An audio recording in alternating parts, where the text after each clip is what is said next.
Esse podcast faz parte da iniciativa O Podcast é Delas. Saiba mais em opodcastedelas.com.br.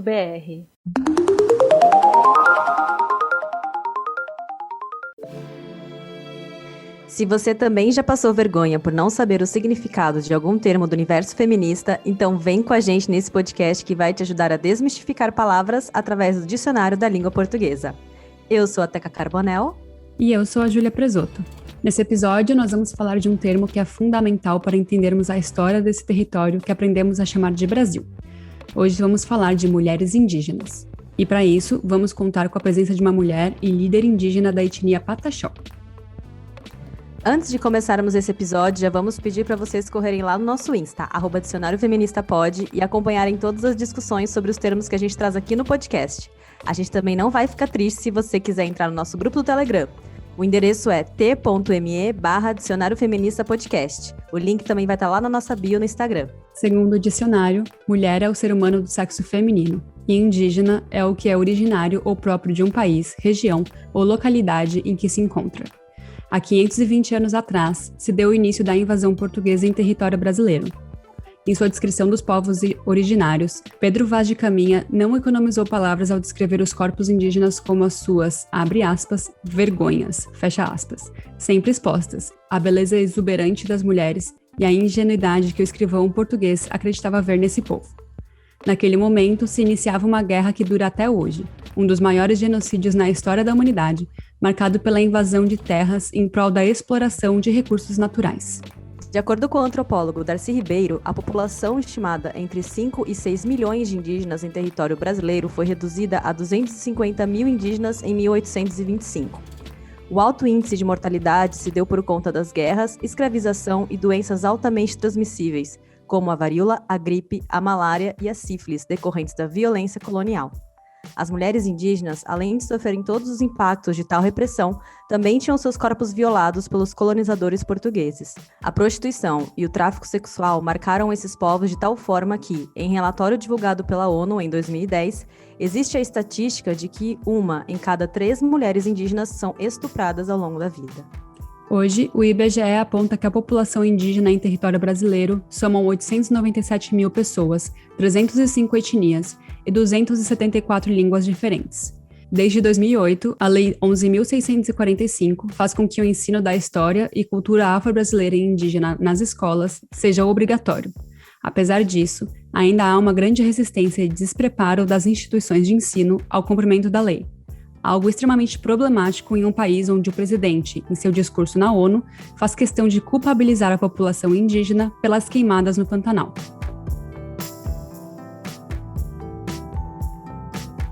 E hoje a gente está em ótima companhia, porque ela é graduanda em Tecnologia e Agroecologia, mãe de Rio-Natan e Uerinari. Tiara, se apresente para os nossos ouvintes, por favor. Certo, meninas. Copetam curtume a Tiara Pataxó. Meu nome é Tiara Pataxó. Sou liderança, mulher e jovem indígena dentro da minha comunidade. Atualmente, né, faço parte também estou como uma das membros da coordenação de mulheres dentro da comunidade. Também faço parte da Associação de Juventude Indígena Pataxó como segunda secretária. Faço parte também do coletivo de estudantes indígenas da UFRB e assuntos relacionados, né, a questões sobre juventude, mulher e povos indígenas. Estou bem integrada, né? Então, nós mulheres indígenas já nascemos dentro da luta, então a gente já sabe desde muito pequena o que é estar e o que é vivenciar essa luta que é tão árdua e pouco divulgada e valorizada. Você mencionou já que a mulher indígena já nasce meio que lutando pelos seus direitos, e eu queria entender quais são as pautas das mulheres indígenas, das lutas das mulheres indígenas.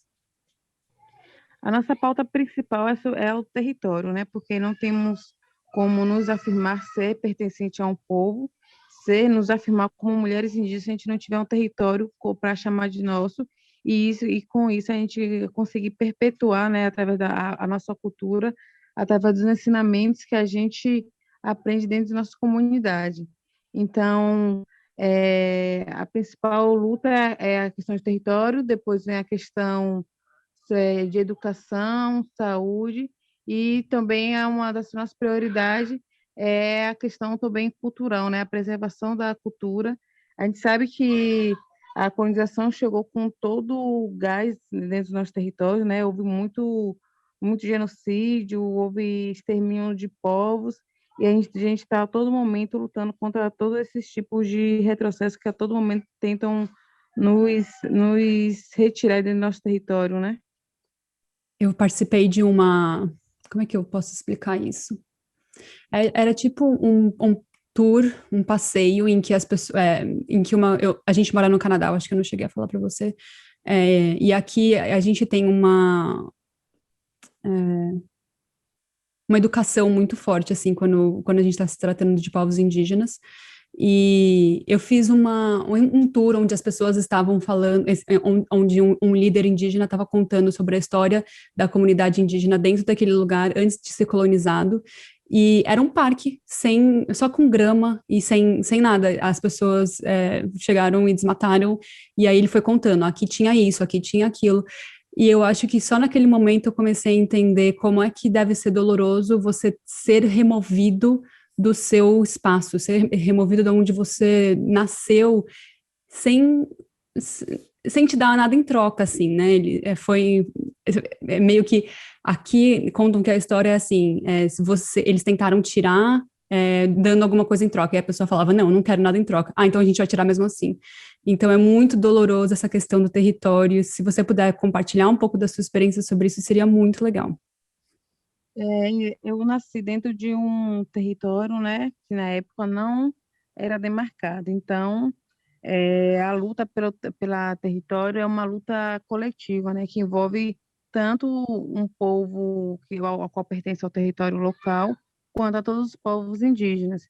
Então, desde pequena, eu sempre acompanhava, né, familiares, amigos, lideranças, cacique, na luta, né, pela garantia do território, principalmente aqui, né, na região onde eu moro, que eles têm como o Brasil, né, leva esse título, né, Porto Seguro, Santa Cruz de Cabral, onde descobriu o Brasil e que a gente retruca arduamente, né, que não, o Brasil não foi descoberto, o Brasil foi invadido, foi estrupado.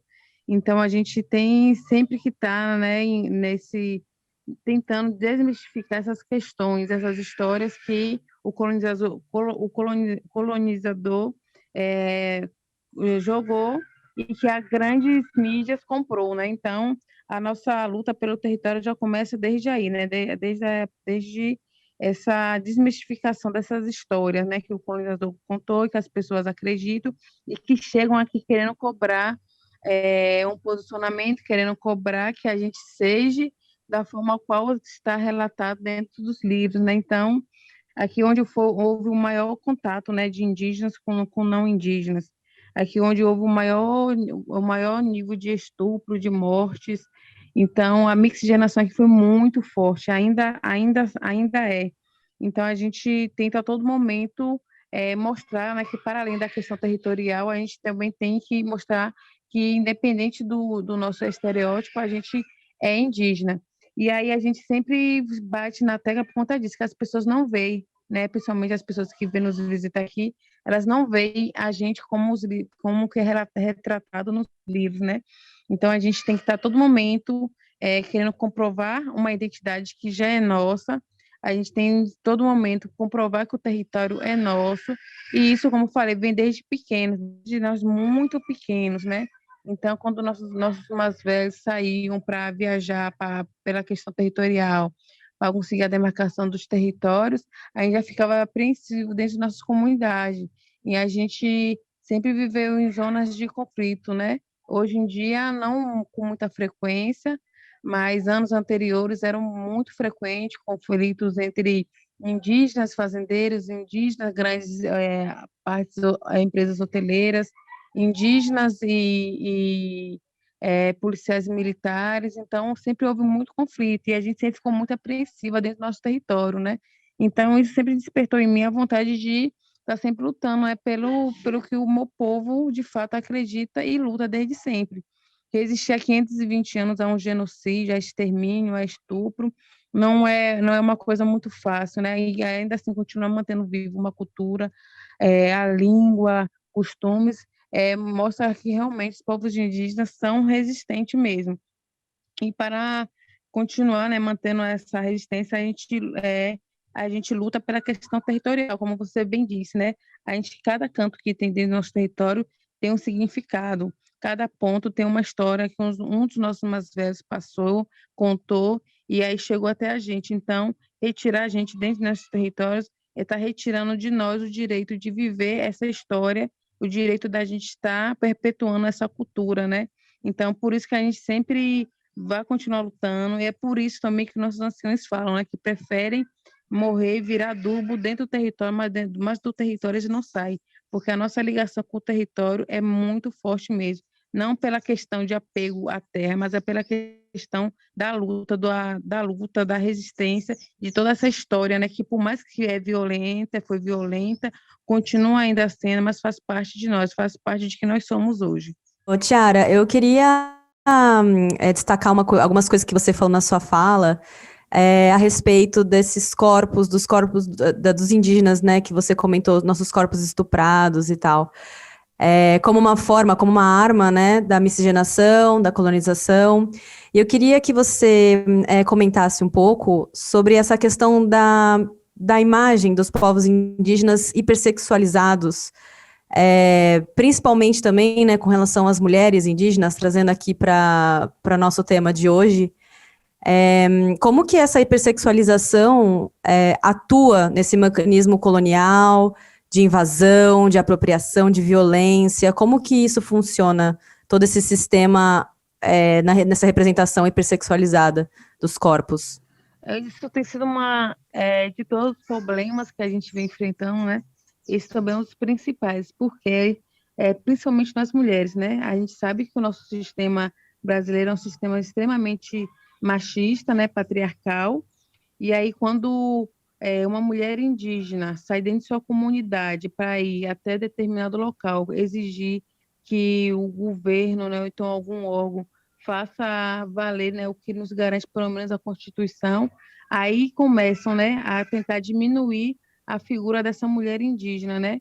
E aí já pergunto, vocês não deveriam estar dentro da aldeia, pelado, batendo a mão na boca?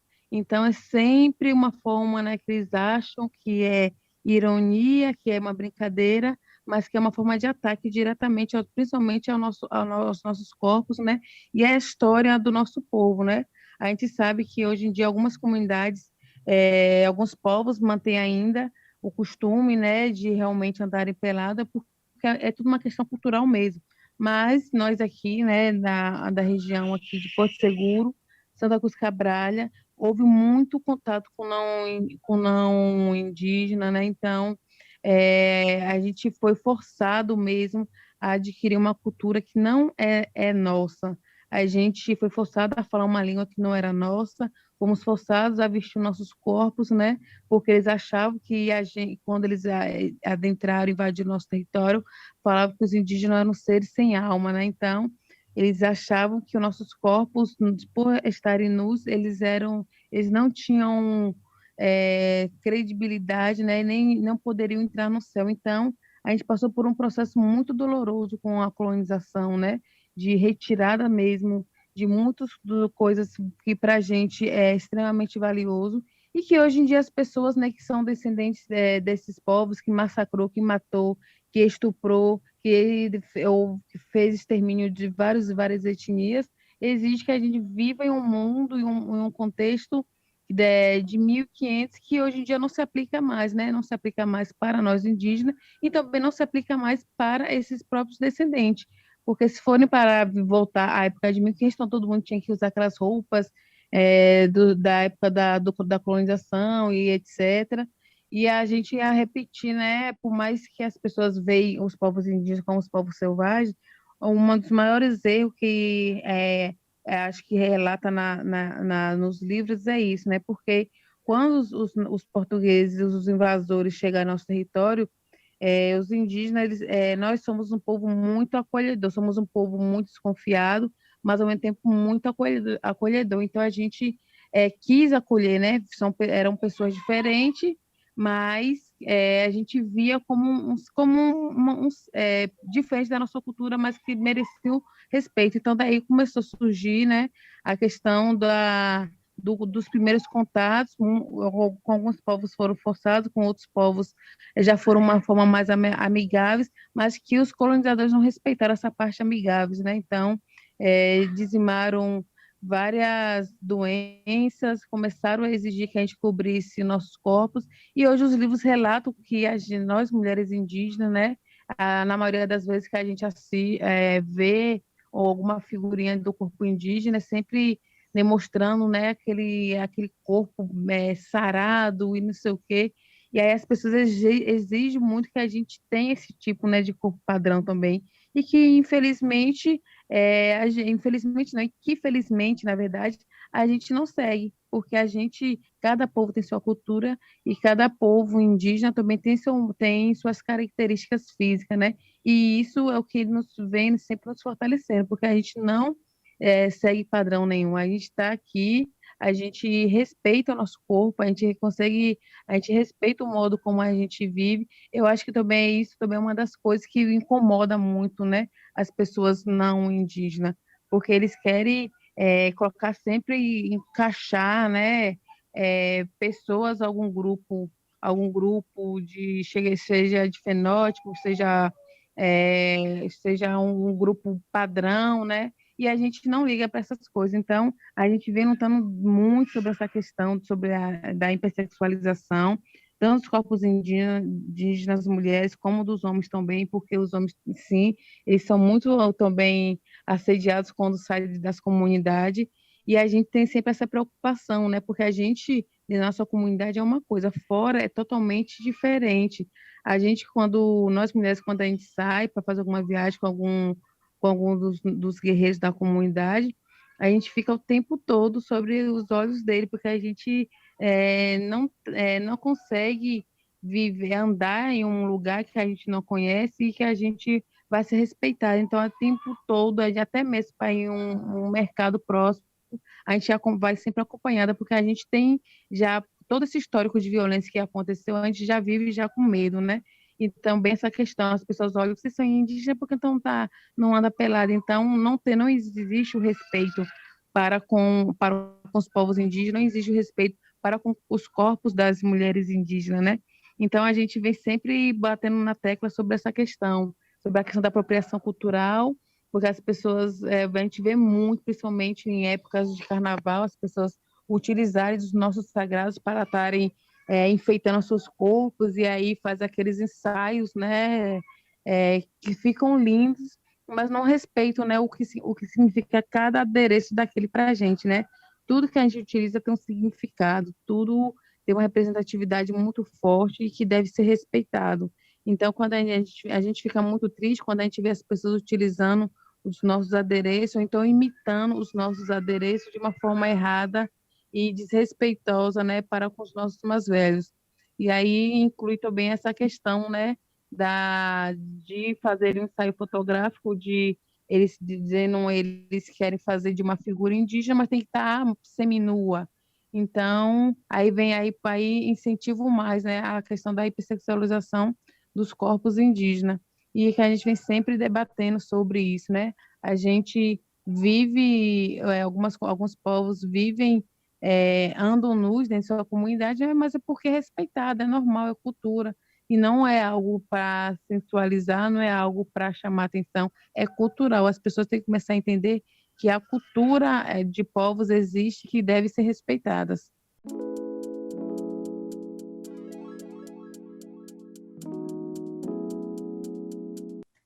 Cara, eu quase chorei ouvindo você, eu fiquei muito emocionada, porque, tô ficando emocionada de novo, porque é muito difícil você ter que lutar tanto, eu fiquei muito emocionada no momento que você falou que os povos indígenas, eles são resistentes, porque olha o quanto que os povos indígenas passaram e vocês continuam aí.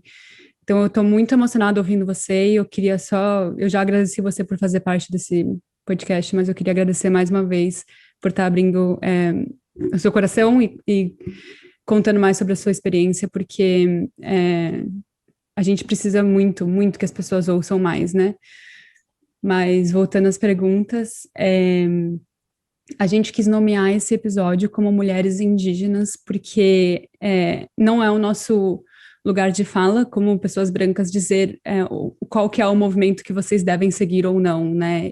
Eu já ouvi alguns relatos de que o feminismo não necessariamente cobre todas as pautas que são uma demanda das mulheres indígenas, então a gente quis nomear ele como Mulheres Indígenas. Para você acha que o feminismo ele cobre todas as pautas? Você acha que o feminismo é uma boa representação do que as mulheres indígenas precisam?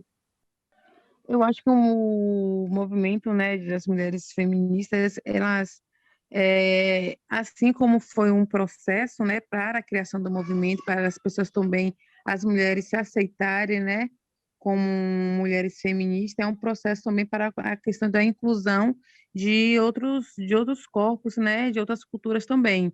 Eu não acho que o movimento inclua, de fato, a luta na representatividade das mulheres indígenas, mas que eu acredito que é devido a esse processo, né, de luta, que a gente sabe que as mulheres indígenas para ocupar o espaço hoje não é nada fácil. Então, hoje em dia, para a gente já é uma grande conquista nós nos organizarmos como mulheres e ir atrás dos nossos direitos, né? E conseguir esses direitos nossos e a gente conseguir hoje em dia ter acesso a várias coisas, ter uma certa liberdade, né? Então, eu já vejo isso como um grande avanço, que não é muita coisa, mas que já que comparado a anos anteriores, vem aí como uma forma mesmo da gente se orgulhar mesmo, mas que ainda assim não inclui, né, como eu falei, a pauta das mulheres indígenas. Até porque também as mulheres indígenas, em nosso contexto territorial, a gente vive de uma maneira que foi nos passado através dos nossos antepassados. Então, hoje em dia, apesar que muitos povos são um pouco mais isolados, mas devido a esse contato, né, com o não indígena, que por ter sido uma forma muito dolorosa e sofrida, então, quem sempre tomava vez para tentar fazer diálogo, para defender o território, eram sempre os homens, e as mulheres sempre ficavam dentro das comunidades, na questão mesmo para em uma guerra, as mulheres que ficavam cuidando das ervas, cuidando dos locais que iriam receber os indígenas, né? Então, nossa responsabilidade é muito maior por conta dessa questão, que a gente carrega conosco o dom de gerar vidas, e além dessa vida, a gente tem a responsabilidade, né, de perpetuar a cultura, né, a pedagogia tradicional indígena. Então, as crianças indígenas, elas são muito ligadas às mães, e as mães são muito ligadas aos filhos por conta dessa questão, porque cabe a nós, mulheres indígenas, passar para as futuras gerações todos os ensinamentos que a gente aprende desde pequena, né? Então, o meu trabalho com os meus filhos é voltado para isso, para ensiná-los sobre a cultura, para ensiná-los a viver dentro em um mundo que não respeita, que não nos respeita, mas que ainda assim a gente tem que estar sempre resistindo e não abaixar a cabeça.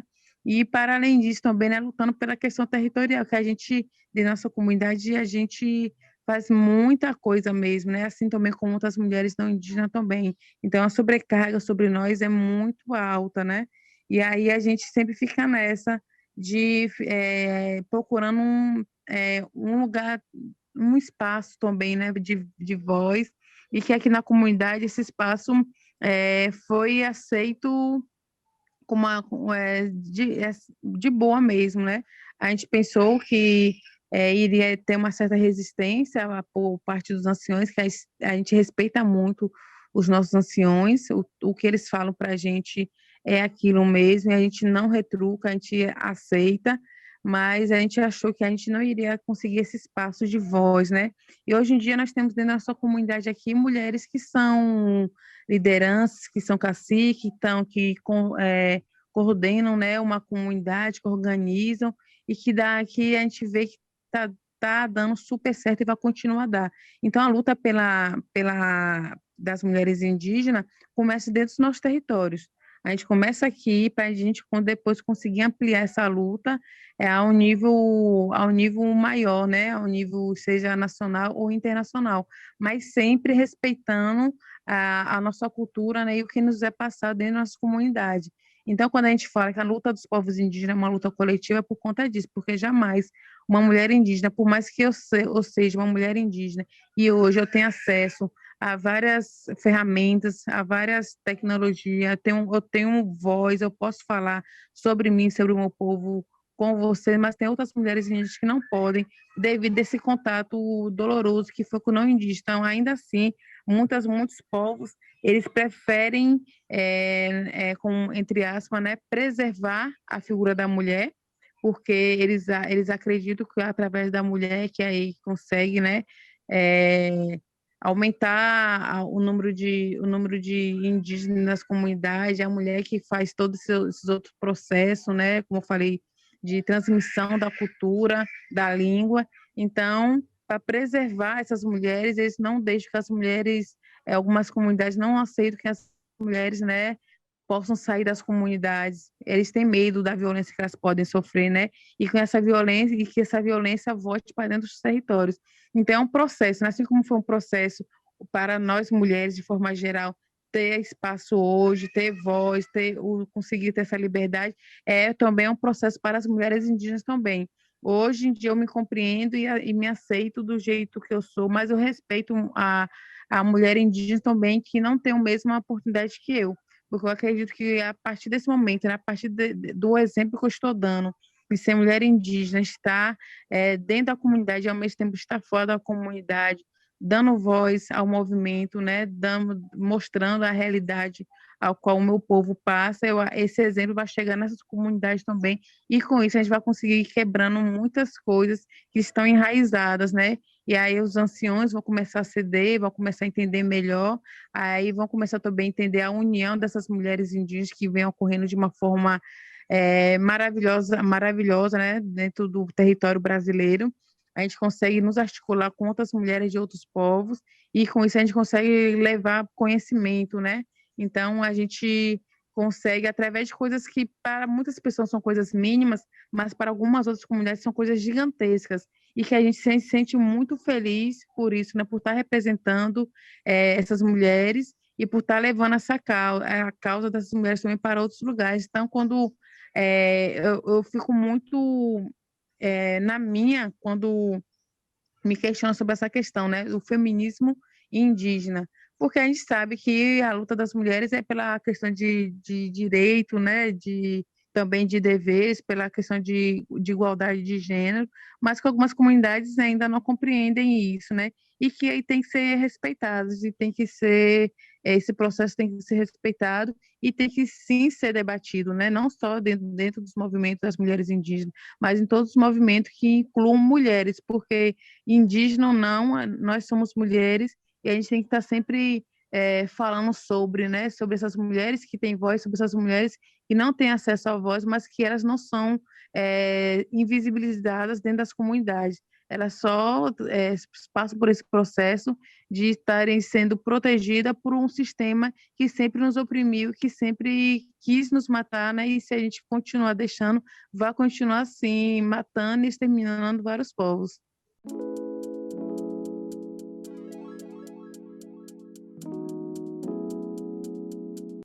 Eu gostei de tudo da fala da Tiara, acho muito esclarecedor, é muito bom a gente entender esse ponto de vista, entrar em contato, conhecer.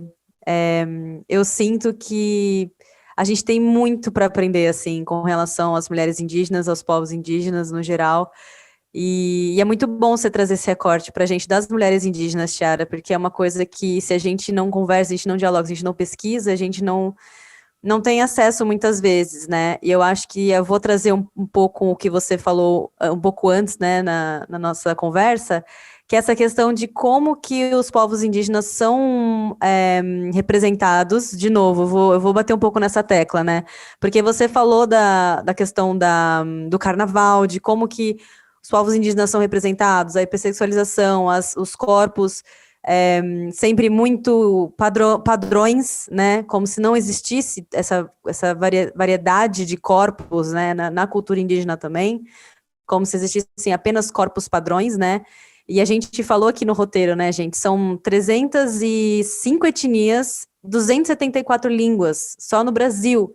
Então, como que você vai achar que existe um corpo padrão, né, para esses povos? Não, a gente não tem como associar, é muito uma visão colonizadora, né? Quando você tenta padronizar e impor o que é aceitável para certos povos e para certas etnias. E eu queria conversar com você, Tiara, uma coisa que eu não sei se você assistiu, eu não assisti essa série, mas ela ficou muito popularizada, todo mundo estava falando sobre essa série, elogiando, porque é uma produção brasileira feita pela Netflix, né, com a Netflix, que é a série Cidade Invisível. Eu não sei se você assistiu, mas e também se você não quiser comentar a respeito, tá tudo bem, mas é que eu fiquei reflexiva com relação a essa série, porque a primeiro momento ela foi muito aclamada, né, porque diz que trazia a questão cultural, a questão folclore brasileiro, as coisas da cultura brasileira, as nossas origens, numa produção Netflix, com atores e atrizes conhecidas. E, num segundo momento, eu vi que isso gerou uma polêmica com relação aos povos indígenas, porque, mais uma vez, reforçava esse estereótipo e criava quando você cria esse estereótipo, você cria uma barreira para o que realmente é, óbvio, né? Para o que realmente é, para o quão é variado, o quão é rico, quantas múltiplas vertentes daquele povo você tem.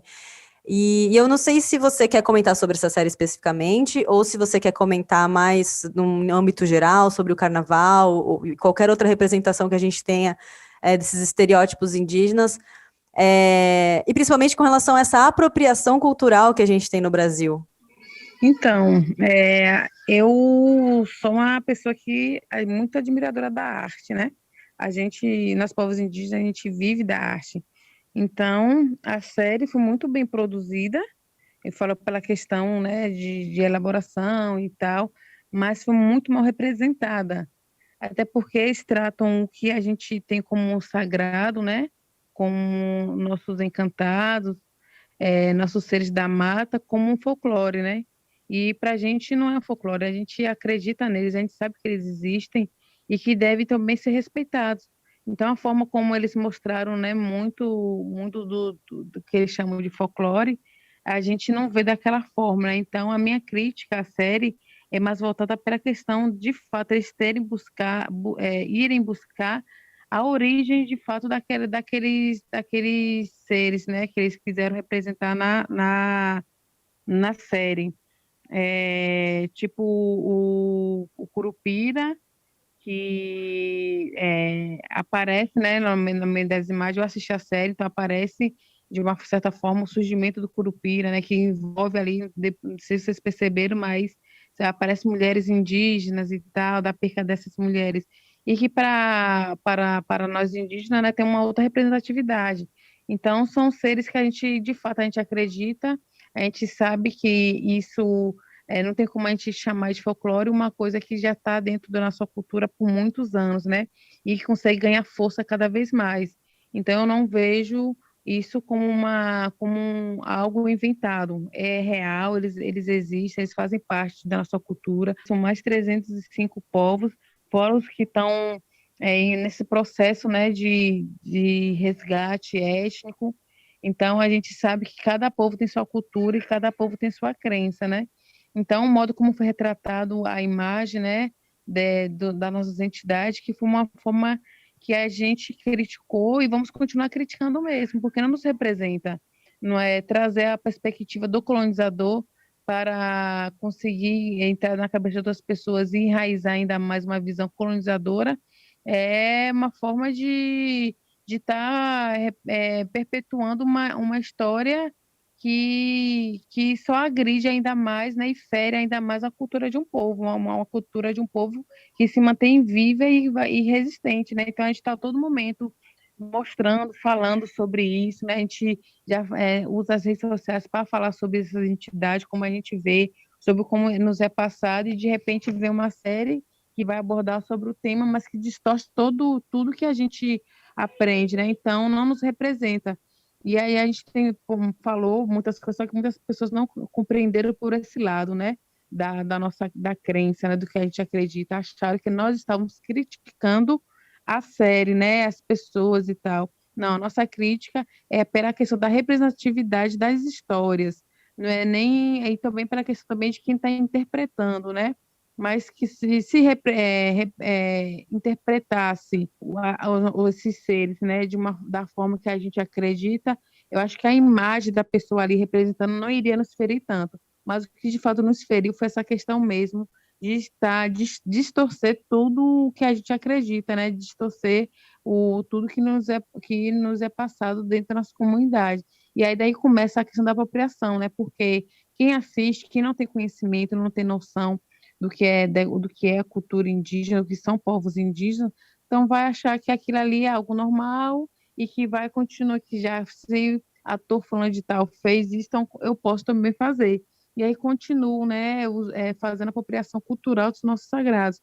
Como eu disse, nossos adereços, cada coisa que a gente utiliza tem um significado. Cada pintura que a gente utiliza em nosso corpo tem um significado. A gente usa rituais, às vezes, para abrir corpos, e quando a gente abre o nosso corpo, a gente está sujeito a receber tanto energias ruins quanto energias boas. Então, por isso que a gente chama a atenção das pessoas quando de referente também a pinturas.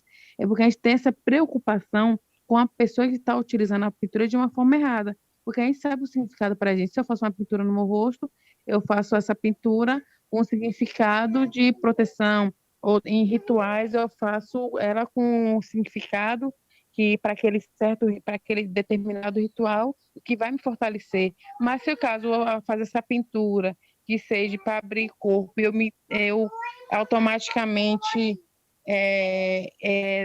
ter contato com uma pessoa que tem uma energia totalmente ruim, negativa, então eu vou receber essa energia também.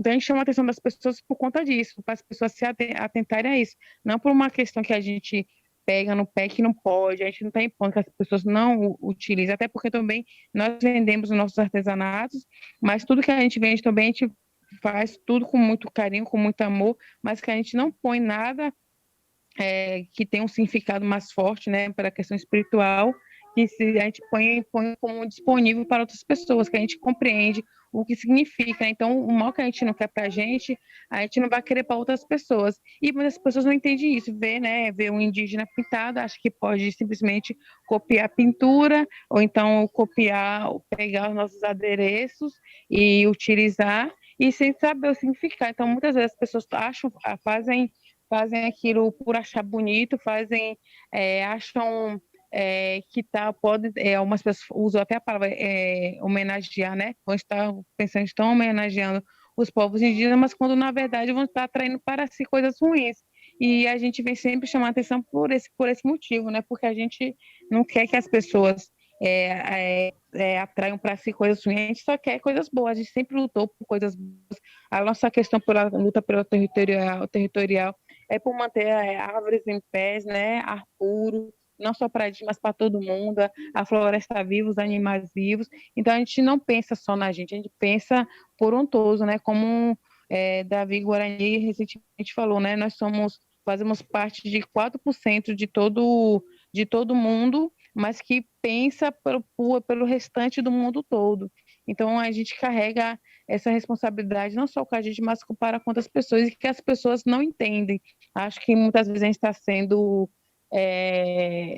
rigoroso demais, sendo exigente demais, acha que a gente está querendo priorizar os nossos adereços, a nossa cultura, mas enquanto a gente tem a visão de apenas preservar a pessoa de algo que ela pode estar podendo atrair para ela mesma. Então a gente tem todo momento tá desmistificando essa questão, né? Então as pessoas, quando a gente vê umas pessoas no carnaval mesmo, fantasiadas, que eles são fantasiados mesmo, né?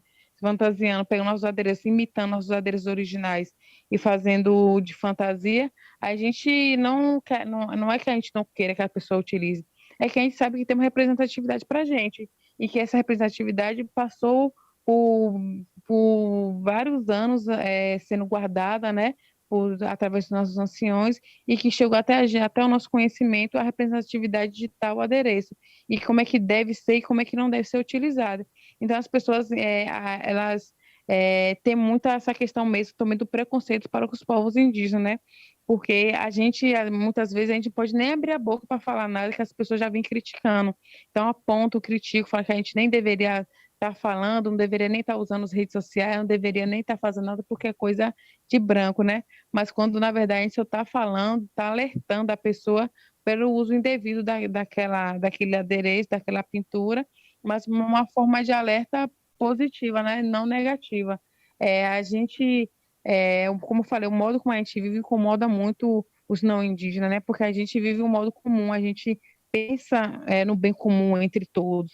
E que isso, então, a gente jamais vai querer, eu jamais vou impor a minha opinião sobre o corpo de uma pessoa. Eu sempre penso pelo lado do coletivo. Então, se eu falo algo referente à opinião do coletivo, né, e que fere todo o coletivo também. Então, a gente não vive de luta individual, a gente vive de luta coletiva e de representatividade coletiva também.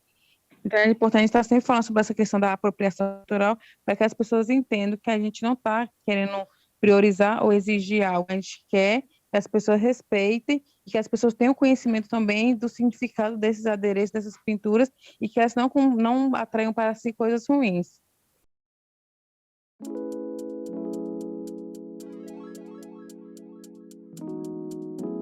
Tiara, você falou um pouquinho sobre preservação ambiental e pensamento coletivo, e eu queria tocar num ponto que é um pouco mais. Ai, não sei, eu me sinto um pouco cansada de tocar nesse ponto, eu acho que você também deve se sentir um pouco cansada, mas é em relação às políticas do governo atual. Como que, na sua opinião, como que essas políticas representam um retrocesso nas lutas da população indígena? É, a gente vem lutando desde sempre pela questão, a gente sempre luta pela questão territorial, né? Então, como foi a questão territorial, inclui educação, saúde, segurança, e aí a gente vê que teve que ser muito pressionado, né, há muitos anos atrás, os governos anteriores, para que eles fizessem políticas públicas que atendessem coisas mínimas mesmo dentro das comunidades. Então, hoje em dia, se a gente tem, as pessoas falam que indígena tem cheio de privilégio, né? E quando a gente vai para a prática mesmo, não é privilégio nenhum. Por exemplo, a questão da SESAI, que é a Secretaria Especial de Saúde Indígena. A SESAI só existe por conta dessa questão de diversidade cultural e étnico do país. Então, não é porque a gente tem atendimento diferenciado que a gente tem médico disponível, não, são como consultas normais, né, de postos, que existe nos postos, nas UPA, só que aí quem for lá visitar uma certa comunidade, e essa comunidade não fala português, elas têm como conseguir um intérprete, né, porque antigamente não tinha como, eram tratados todos de uma forma comum, sabendo que cada povo tem sua língua diferente, tem seu modo de cultura diferente. Então, a CESAI veio para manter, né, respeitar essa diversidade dos povos. Então, e as pessoas acham que a CESAI é como se fosse um plano de saúde para pessoas que tivessem, tipo, um capital elevado, entendeu? Quando, na verdade, não. A gente passa pelo mesmo processo, atendimento dentro da comunidade, marcação de exame, demora não sei quanto tempo também para conseguir marcar, fazer cirurgias de mais não sei quantos anos, então é o mesmo processo, não difere de nada, até porque também é SUS, né? Então, a única questão da CESAI que diferencia é sobre essa questão mesmo, de que eles conseguem ainda, né, em casos de extrema urgência, de muita pressão também, fazer uma transferência de um indígena que mora lá no meio da mata amazônica, que foi picado por uma cobra extremamente venenosa e muitas vezes não consegue fazer o transporte desse indígena para cá. Então, os polos, né, dentro das comunidades, por mais próximos das comunidades, têm essa responsabilidade de estar notificando o que acontece dentro das comunidades. E a FUNAI pela mesma coisa, né? As pessoas acham que a FUNAI é um órgão que dá dinheiro para indígena, né? Quando, na verdade, nunca nem se ouve na história casos de indígenas estarem recebendo dinheiro vindo da FUNAI, né? Até porque é só puxar também, né, o balanceamento, puxar o extrato de prestação de conta da FUNAI, vai ver que não existe valor nenhum direcionado para indígena. O valor é direcionado para atendimento nas comunidades, para ver como é que anda a questão de lutas, de conflitos, né? Saber se está para os técnicos que trabalham, para as pessoas responsáveis que trabalham na FUNAI irem fazer essas visitas, nada direcionado aos indígenas. Então, as pessoas inventam muita história, muitas fake news sobre os povos indígenas, que a gente, às vezes, fica até meio desacreditado, né? Porque a gente não consegue compreender como que uma pessoa consegue acreditar em uma história que se for é uma coisa tão simples, ir lá pesquisar, né? Puxar prestação de conta da FUNAI e ver se tem de fato algum dinheiro direcionado para povo tal. Então, coisas são por falta de informação, né? As pessoas hoje em dia elas são muito adeptas a acreditarem naquilo que ouvem do que naquilo que elas podem pesquisar e se formar melhor e conseguir desmistificar o que ela ouviu, né? Então, elas acreditam muito, muitas pessoas têm preguiça, na verdade, né, de pesquisar, de ir atrás da informação, de debater, de rebater a informação que foi recebida. Então, a nossa luta é muito forte por essa questão, né? Porque a gente a todo momento lutando por questões de políticas públicas, querendo uma saúde, um atendimento à saúde melhor, querendo que o carro da CESAI, que tem os carros da CESAI, entre dentro das comunidades que estão afastadas, que muitas vezes não estão. Recentemente, a gente recebeu uma mensagem do DICEI, né, que é o distrito, um polo distrital, falando que não tem recursos para colocar combustível nos carros para fazer visitas nas aldeias mais distantes. Ou seja, eu moro hoje aqui na aldeia de Cor Vermelha, que tem um contexto urbano, então eu posso muito bem sair daqui agora, quiser ir no hospital e simplesmente ir, porque eu tenho facilidade para isso. Mas e as pessoas que moram em uma comunidade mais isolada, que não tem acesso, que não tem transporte nenhum? Então, se caso vier acontecer algum acidente, então as pessoas vão morrer por conta disso, porque não tem mais transporte, não tem mais dinheiro disponível para colocar o combustível nos carros para fazer esse atendimento. Então, a gente luta pela permanência das políticas que já existem e pela melhoria também das políticas que existem, né? E a gente vê que o desmonte, né, da CESAI, da FUNAI nesse governo é um absurdo. A gente hoje em dia não pode falar que a FUNAI é um órgão que está para os indígenas, né? É um órgão do governo que vai acatar medidas do governo e que não está nem aí para o que os povos indígenas pensam e o que os povos indígenas acham, né? Não respeitam mais. A CESAI é pela mesma coisa, não adianta a gente questionar.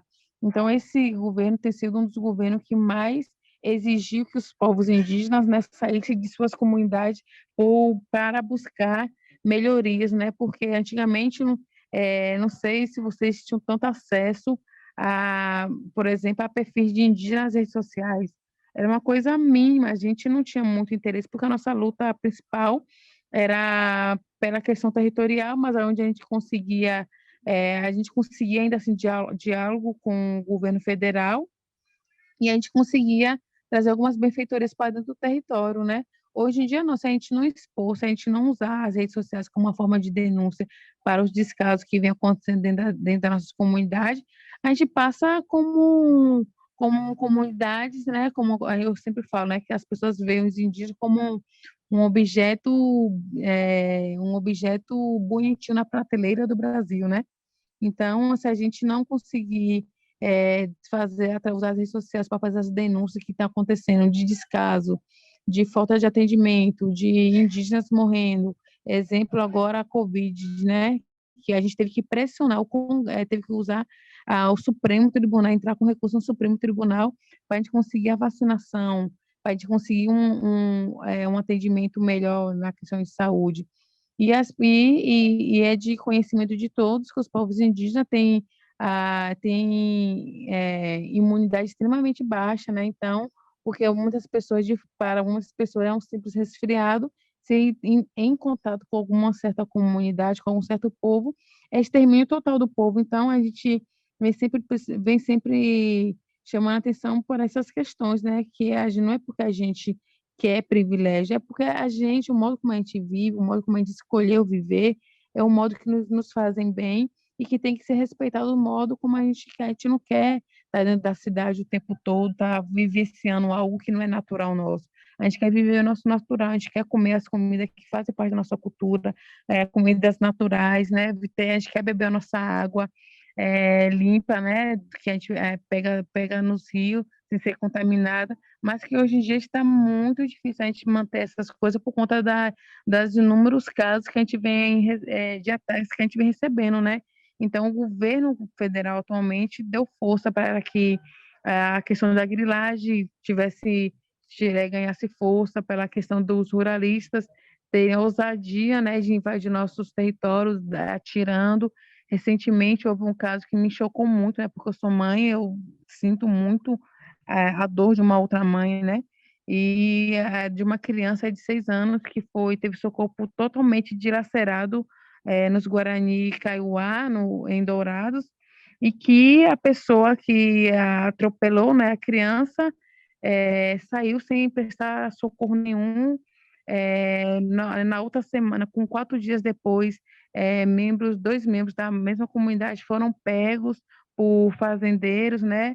E aí sofreu torturas psicológicas, sofreu torturas físicas também, e que só conseguiram escapar porque um dos que estavam vigiando eles na hora saiu e eles conseguiram fugir, mas chegaram na comunidade com estados muito grave mesmo de violência, né, assustados. Então, são violências que vêm acontecendo dentro dos territórios e que não é notificado, né?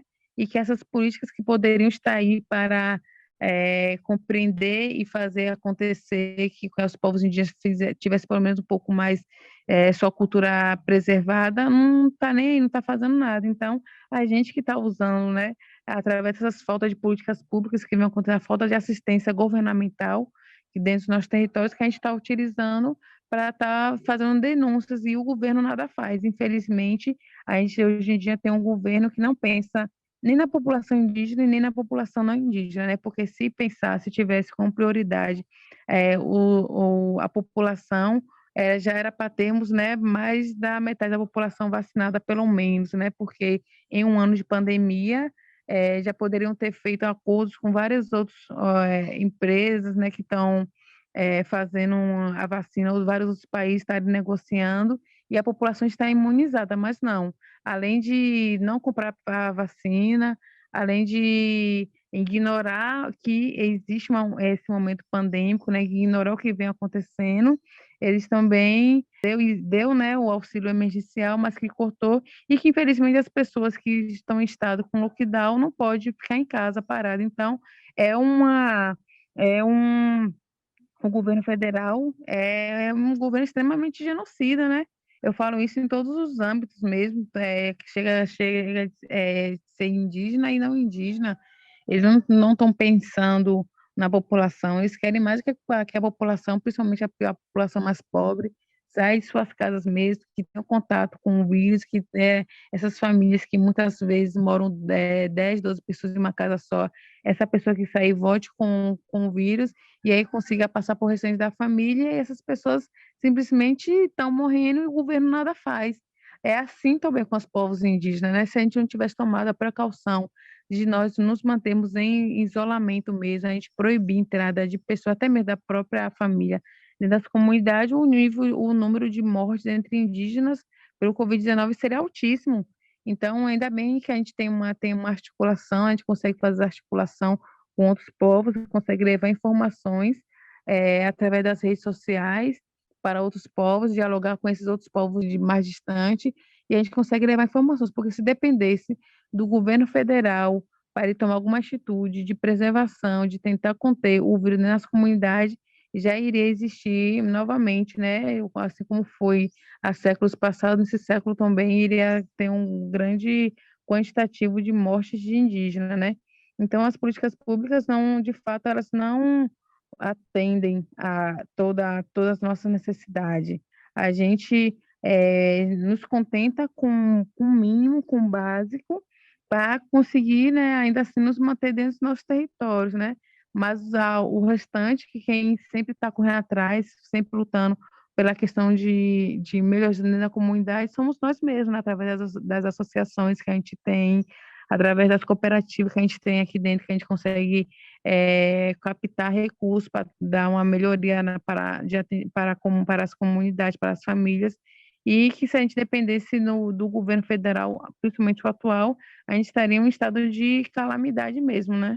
Com a sua fala, Tiara, a impressão que eu tenho é que essa guerra que começou no século passado, ela continua até hoje, né? Uma guerra infinita que não acaba nunca, que esse ano só se potencializou mais e através desse governo genocida que você já comentou, de uma necropolítica também, né? De não dar assistência às pessoas que precisam porque não convém, enfim. Eu acho que isso é mais um alerta, né? A gente já vem sido alertado desde o começo, né? A Ju até comentou que tá cansada de falar sobre esse assunto. Eu sinto até que é um assunto para um episódio inteiro, sabe? Assim, para um outro episódio completo sobre isso, porque é um alerta que foi dado antes do governo ser formado da forma que está hoje. É um alerta que tem sido, né, mais uma vez levantado, conforme o governo vai fazendo as suas escolhas, vai fazendo as suas decisões. E agora a gente só vê que, assim, a minha impressão é que é guerra mesmo, assim, que não tem muito, não sei, né? Ai, sei lá, estou sendo muito pessimista, assim, que não tem muito mais diálogo, parece, né? Porque como que uma política pública é chamada de privilégio, gente? Como que você me fala que o direito à saúde de uma pessoa é privilégio, ela está sendo privilegiada? A gente até falou isso no episódio passado, né, Ju? Esses direitos básicos, eles nunca vão ser privilégio, eles são direitos básicos. Não tem como você falar que está sendo privilegiado, sabe? É uma falta de informação, como você mesma falou, Tiara, é uma falta de noção, né?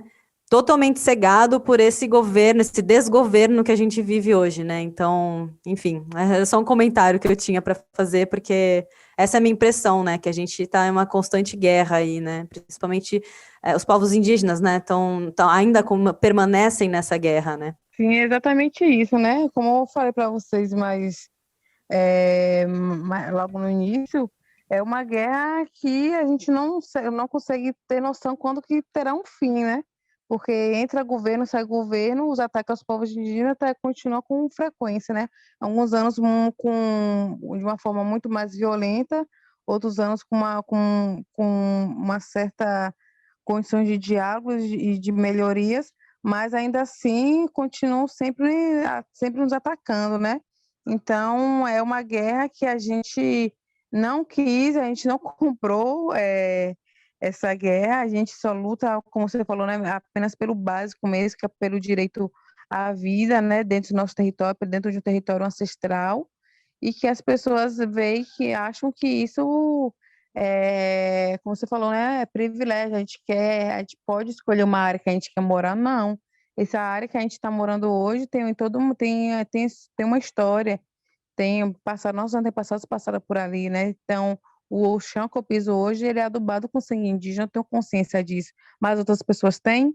Não tem. Então, a gente sempre tenta tá sempre levando essas informações para as pessoas, né? Para as pessoas compreendam de fato o nosso olhar como indígena, né? Então, áreas hoje em dia, áreas reservas indígenas que são preservadas, né, que tem seu alto nível de preservação ambiental, estão na mira de grandes ruralistas seja por grileiros, né, para retirada de minerais, para retirada de madeiras, porque eles sabem que onde existe povos indígenas existe preservação ambiental, né, existe riquezas. Então é uma guerra constante, né? A nossa guerra, a nossa luta é pela vida. A luta dos governantes, né, da grande bancada que existe, né, é a luta pelo dinheiro, né, pelo capital. Então vai estar sempre em jogo, né? O Brasil desde sempre ele já foi invadido nessa perspectiva de lucro, né? tanto que o pau-brasil, que foi uma das madeiras mais retiradas daqui, do nosso território, serviu como uma forma de enriquecimento de Portugal, né? Então, se tiraram muitas riquezas daqui do nosso território, e junto com essas riquezas tiraram-se também muitas vidas. Foi como eu falei, né? Os nossos anciões, a gente já desde sempre aprende que a gente morre dentro do território, mas do território a gente não sai. Então, muitos povos morreram acreditando nisso mesmo, né? Aqui é o meu território, meus pais passaram por aqui, meus avós também. Aquele lugar ali, meu bisavô fazia tal coisa, naquela área ali, minha tataravó fazia tal coisa. Então tem um significado, né? Não é simplesmente, não é apenas um lugar que simplesmente pode ser modificado com a urbanização. Não, a gente acredita que nossos antepassados, né, que já se encantaram, eles estão com a gente todo momento. Então, na área que eu estou hoje aqui, pode ter sido pisada pelos meus antepassados que fizeram uma história aqui, fizeram algo aqui, e para ter um grande significado, né? Então, como eu falei, a nossa luta vai continuar sendo pela vida, né? Não só pela vida dos povos indígenas, mas pela vida de todo mundo mesmo, né? Porque a gente se preocupa não só com a gente se preocupa com todo o restante da população. E é uma guerra que, infelizmente, Teca, a gente não pode dar um ponto final, né? Porque sempre vão estar tentando nos retirar de nosso território, vão estar sempre tentando retirar os nossos direitos, né, quanto povos indígenas, e a gente vai estar sempre lutando pela garantia dos nossos direitos, né? A gente sabe que há anos anteriores o sistema, né, violento que aconteceu fez com que hoje em dia a gente se fortaleça ainda mais. Eram métodos de luta diferentes, né? Então, eram tempos diferentes, exigiam modos de luta diferentes. Hoje em dia a gente tem acesso a muita informação. Hoje em dia a gente utiliza da arma que era utilizada contra a gente para a gente conseguir nos defender, né? Que é o conhecimento. Hoje em dia a gente tem indígena em vários espaços, né? Que isso para a gente é extremamente importante. E esses conhecimentos têm sido algo positivo para a gente na nossa luta pela questão territorial e pela vida, né?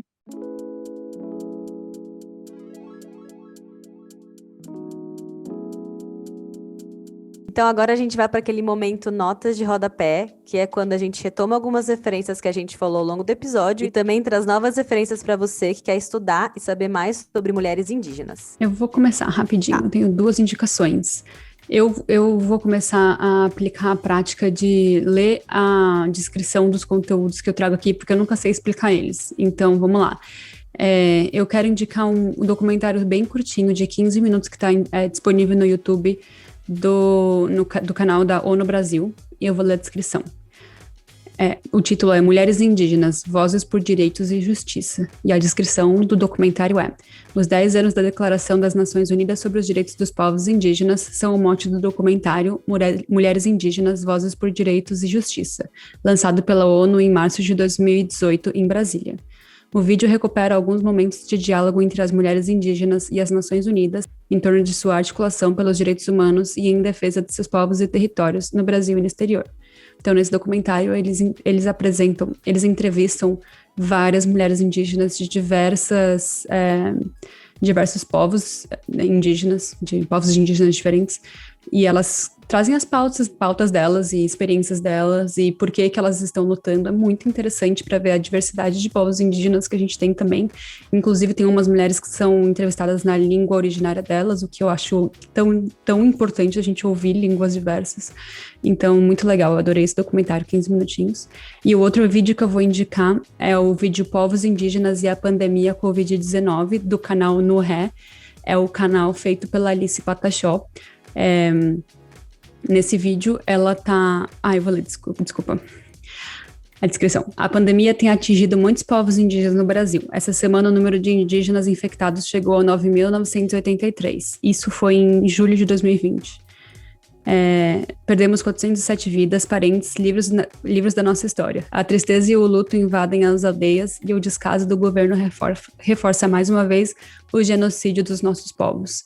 Então ela está contando um pouco sobre a realidade do Covid-19 dentro da aldeia em que ela vive. Então achei muito interessante porque a gente precisa entender como que essa realidade que a gente está vivendo atualmente, ela reflete de maneiras diferentes, em perspectivas diferentes, de maneiras diferentes entre povos diferentes, não só os povos indígenas, como também outras comunidades mais fragilizadas, talvez seja a palavra que eu quero. Enfim, muito interessante. Vou deixar o link para vocês. E você, Teca? Bom, como a Ju veio com conteúdo em vídeo, eu vou chegar com conteúdo em áudio, que eu sou a ratinha dos podcasts, né?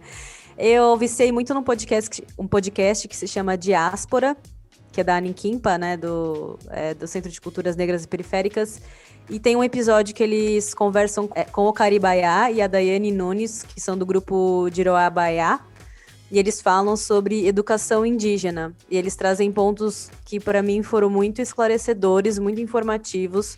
Coisas que, mais uma vez, a gente bate na tecla de que a gente nunca saberia se a gente não fosse atrás, se a gente não escutasse as pessoas de todos os recortes falando, trazendo a experiência deles. E eu acho muito legal, porque nesse episódio também eles comentam um pouco do que a Tiara falou sobre a questão da apropriação cultural. Existe um artefato que foi levado do povo deles há muitos, muitos anos atrás e está em exposição no museu, se eu não me engano é em Paris, não lembro exatamente qual é o país da Europa, mas está em exposição no museu e é uma coisa que eles sentem falta até hoje. Eles falam, gente, isso é um símbolo nosso, da nossa cultura, da nossa religião, e a gente não tem acesso a esse artefato, ele foi roubado e está lá as pessoas pagando para ver. Pagando para entrar no museu e ficar vendo, e a gente aqui sentindo falta desse pedaço da nossa história e da nossa cultura.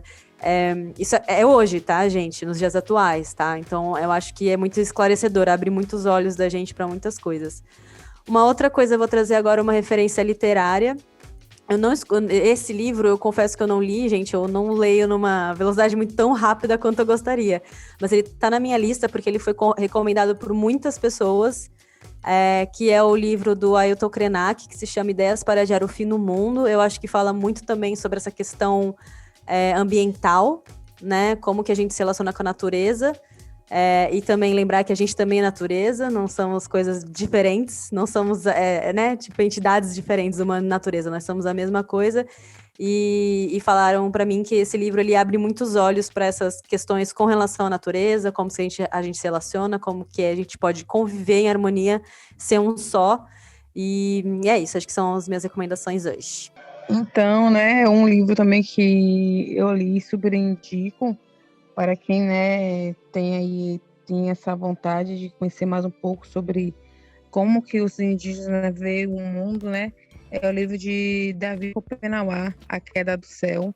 É um livro escrito por ele, né? Desde ele, com a ajuda de um antropólogo que foi para dentro do território, né? Dos Yanomami. E aí, desde 60 e pouco, que eles vêm idealizando, né? Esse antropólogo ia ouvindo o Davi, o que o Davi fazia, o que o Davi falava, e foi anotando. Então, o livro foi lançado em acho que foi em 2008, se eu não me engano, mas é um livro muito bom mesmo. Fala muito sobre como ele fala na visão dele, né, de cosmologia de mundo dele, do povo Yanomami, mas que amplia, né, sempre engloba a questão de todos os povos indígenas. Então, a visão dele é minha visão, me representa. Então, é um livro que eu super indico. Esse livro, né? E fora também os outros que Ailton Krenak também já lançou nesse período de pandemia, já lançou mais 2 livros, também indico que vocês leiam. E temos também vários outros escritores indígenas, né? Temos a Eliane Potiguara, temos o Edson Caiapó e vários outros indígenas que já estão aí utilizando, né? Como eu falei, essas ferramentas que antes eram utilizadas para dizimar notícias falsas sobre a gente, nós estamos agora utilizando para falarmos sobre nossas vivências como indígenas. Então, vale muito a pena procurarem, né, livros ou alguns tipos de documentários. Tem um documentário, tem o filme também, A Febre, que não é uma obra brasileira, mas que está disponível em algumas plataformas, para que também fala sobre essa questão, né, de como que uma doença entra dentro da comunidade e tal, que é muito interessante também. Então, também existem vários outros documentários que foram feitos sobre os povos indígenas, né? Tem alguns documentários que falam também sobre a questão das mulheres indígenas, que vale a pena pesquisar e se informar melhor sobre.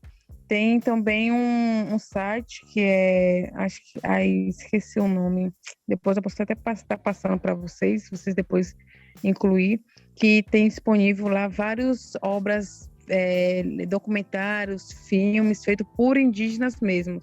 Então, que é importante, né, estar sempre divulgando e estar mostrando, né, que os indígenas, como eu falei, né, estão em todas as áreas, né, seja na área da comunicação, seja na área da educação. Então, hoje em dia existe indígena em todos os lugares, então é importante estar sempre ecoando a voz desses indígenas, né, mostrando a nossa realidade segundo as nossas vivências, sobre nós também.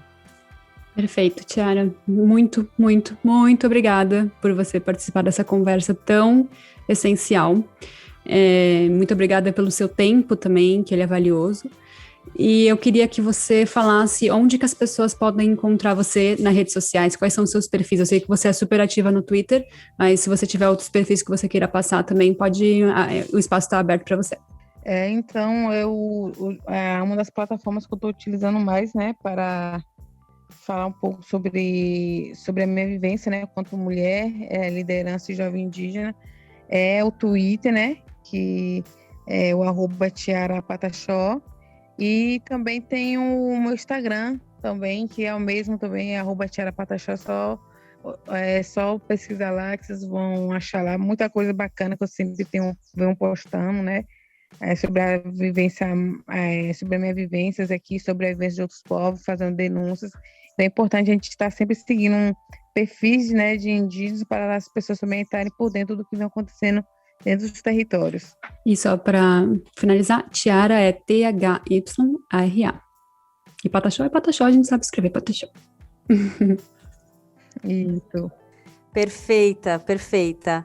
Então é isso, gente. Como a gente só trabalha com fatos, todas as fontes usadas na produção desse programa estarão na descrição. Para quem quiser estudar mais sobre o assunto, é só dar uma passadinha lá. Muito obrigada por ouvir a gente e tchau. Tchau, tchau. Tchau.